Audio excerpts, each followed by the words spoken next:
Selamat malam, Assalamualaikum warahmatullahi wabarakatuh. Jumpa lagi di segmen Baca Berita malam ini.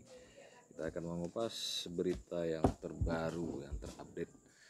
Apa informasi yang terbaru pada malam hari ini. Kita mulai buka websitenya detik.com. Apa yang menarik? Ini Detik Oto. Kita baca, ini cukup menarik. Ini alasan mobil RI 36 tetap dikawal meski tak ditumpangi Raffi Ahmad. Ini berita ini viral beberapa hari belakangan ini karena adanya sikap patwal yang menunjuk-nunjuk ke arah sopir dari Silverbird Alphard, taksi Alphardnya di Jakarta. Utusan khusus Presiden bidang pembinaan generasi muda dan pekerja seni, Raffi Ahmad, mengaku tak berada di dalam mobil berplat RI 36 saat heboh kasus pengawalan arogan di Sudirman, Jakarta Pusat. Namun pertanyaannya, mengapa kendaraan yang diklaim kosong itu tetap dikawal oleh petugas? Wadir Lantas Polda Metro Jaya AKBP Argo Wiono menegaskan pengawalan tetap dilakukan meski pejabat tak berada di dalam kendaraan. Prosedurnya, kata dia, tertuang dalam aturan Kakor Lantas Polri nomor 2 tahun 2018. Bahwasanya untuk pengawalan itu ada pengawalan yang memang rangkaian berisi objek atau rangkaian kosong, ujar Argo Wiono melalui keterangan resminya di CNN Indonesia TV Senin 13 Januari. Argo menjelaskan dalam pelaksanaannya, petugas tetap mempertimbangkan situasi dan kondisi dalam melakukan pengawalan tersebut. Ya, tentu untuk pengawalan sendiri itu adalah meminta prioritas jalur dan tentunya dilakukan dalam kondisi tertentu, melihat situasi dan kondisi tertentu, tuturnya. Artinya pada saat terjadi kemacetan untuk menuju ke lokasi dalam waktu yang cepat tentunya, karena ada urgensi-urgensi. Nah, tentunya situasi dan kondisi tertentu ini dilihat oleh petugas, tambahnya. Di kesempatan yang sama, Argo memastikan dari hasil klarifikasi terhadap Brigadir DK selaku Patwal RI 36, pihaknya mendapat keterangan bahwa yang bersangkutan berniat menepi mobil yang menghalangi. Setelah kita tanyakan atau klarifikasi terhadap petugas, saat itu yang bersangkutan berusaha memajukan kendaraan yang berhenti dan membuat kemacetan itu, namun memang gestur yang dilihat oleh seolah-olah seperti bersikap arogan. Namun demikian, untuk urgensinya sendiri selalu melihat situasi dan kondisi tertentu, ungkapnya. Tertentu lagi. Diberitakan Detik Oto sebelumnya, Raffi Ahmad mengaku mobil hitam berplat RI 36 yang viral dikawal patwal arogan merupakan miliknya. Namun dia mengklaim ketika kejadian tak berada di dalam kendaraan. Bahwa benar adanya mobil tersebut kendaraan yang saya gunakan, namun pada saat kejadian saya sedang tidak berada di dalam mobil karena pada saat itu mobil berplat RI 36 sedang dalam kondisi menjemput saya untuk menuju agenda rapat selanjutnya, kata Raffi Ahmad dalam keterangan yang diterima wartawan Sabtu 11 Januari.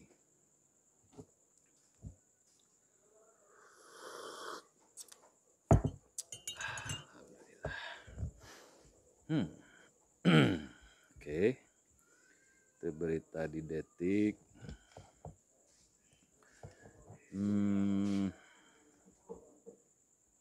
Kita buka Tempo, apa yang terbaru dari Tempo. Nah, ini yang terbaru malam ini.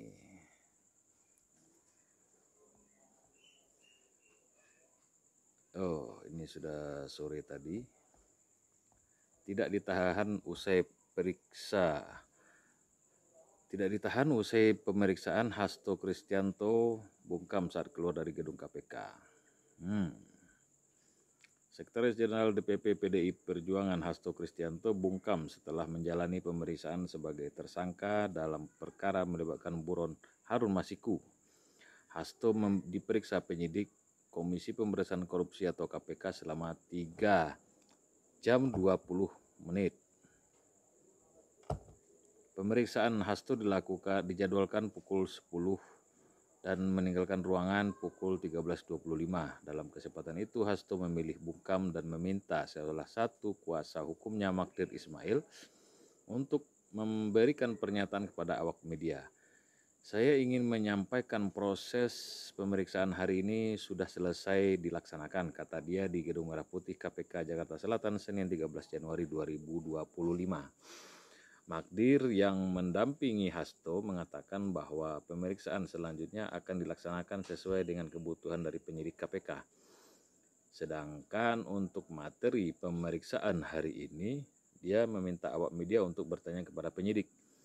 Yang jelas, kata dia, pada pemeriksaan kali ini Hasto diperiksa untuk perkara suap dan perkara menghalangi penyidikan. Berdasarkan laporan majalah Tempo edisi 5 Januari 2025, backing KPK berani menjerat Hasto Kristianto. Nama Hasto sebenarnya sudah muncul saat KPK menangkap Wahyu Setiawan. Hasto diduga menyuap Wahyu untuk memuluskan jalan calon legislator di Sumatera Selatan.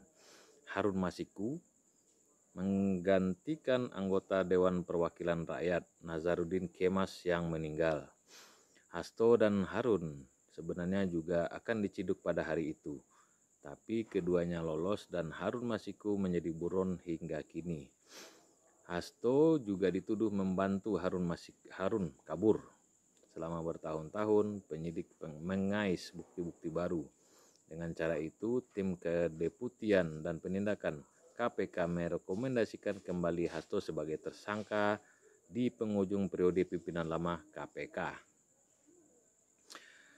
Seorang penyidik mengatakan sebelum menghadap pimpinan KPK dalam rapat ekspos Kamis 19 Desember 2024, mereka menggelar rapat berjenjang dari tingkat bawah. Rapat ekspos sebelumnya juga pernah digelar sehingga tak ada alasan untuk tak menyetujui hasil penyidikan terhadap Hasto, tapi mereka terganjal syarat pengambilan keputusan yang menyebutkan dari 4 pimpinan setidaknya harus ada 3 yang hadir untuk menyetujui penetapan tersangka. Setelah dilantik di Istana Negara Senin 16 Desember 2024, Setio Budianto resmi menjabat Ketua KPK. Selama 5 tahun ke depan, ia akan mendampingi 4 wakil ketua, Fitroh Rohyanto, Ibnu Basuki Widodo, Agus Joko Pramono, dan Johanis Tanak. Rupanya mereka langsung tancap gas menjelang Jumat sore 20 Desember 2024 kelima pemimpin menggelar rapat ekspos di gedung KPK untuk membahas kasus Hasto.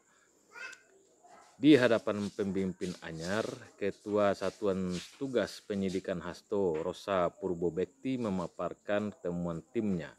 Ia juga menyampaikan terbitnya laporan pengembangan penyidikan nomor 22, 23, 24, dan 25 yang ditekan pada Rabu 18 Desember 2024 sebagai petunjuk peran Hasto dalam kasus suap dan perintangan penyidikan.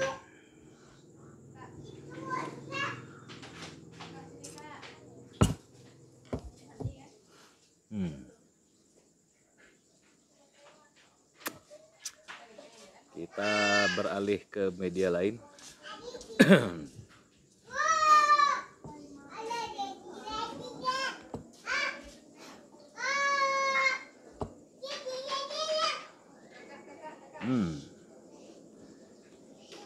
Dari suara.com.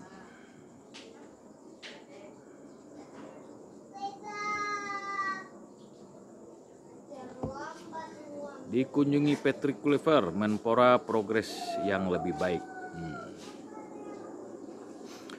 Menteri Pemuda dan Olahraga Menpora Dito Aryo Tejo menerima kunjungan pelatih anyar Timnas Indonesia, Patrick Kluivert. Pertemuan berlangsung di Gedung Kementerian Pemuda dan Olahraga Senayan, Jakarta, Senin 13 Januari 2025. Patrick hadir bersama asistennya Dani Lanzat. Selain itu hadir juga Ketua Umum PSSI Erick Thohir, Sekjen PSSI Yunus Nusi, dan anggota Komite Eksekutif PSSI Muhammad. Di pertemuan yang berlangsung tertutup dari awak media itu tak berlangsung lama. Dito menetapkan bahwa Patrick Kluivert menyampaikan beberapa hal. Saya bersama Mas Wamen Taufik Hidayat baru saja menerima kunjungan perdana dari pelatih Timnas Indonesia yang baru, Patrick Kluivert, bersama asistennya dan Deni Lanzat, dibawa langsung oleh Ketum PSSI Erick Thohir.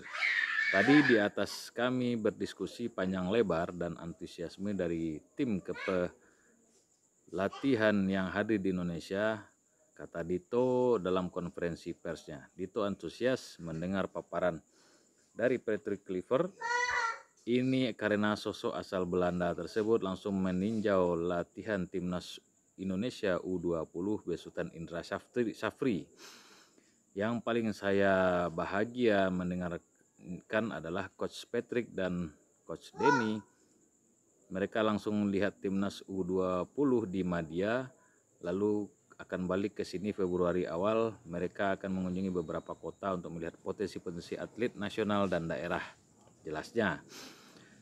Jadi mereka sangat semangat bagaimana memaksimalkan scouting dan pembinaan atlet nasional. Mereka juga semalam sudah makan malam dengan 5 pemain dan suasananya sangat kekeluargaan. Ia menambahkan, Erick berharap Patrick dan jajarannya bisa membawa warna baru untuk Timnas Indonesia. Salah satu target yang bisa tercapai yakni menembus Piala Dunia 2026. Saya rasa dari kami berdiskusi dengan Patrick dan Denny, aura dan optimismenya sangat positif. Semoga bisa membawa progres yang lebih baik untuk timnas kita, pungkasnya.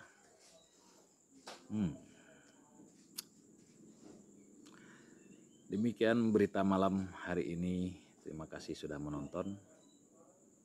Salam jumpa di berita selanjutnya. Assalamualaikum warahmatullahi wabarakatuh.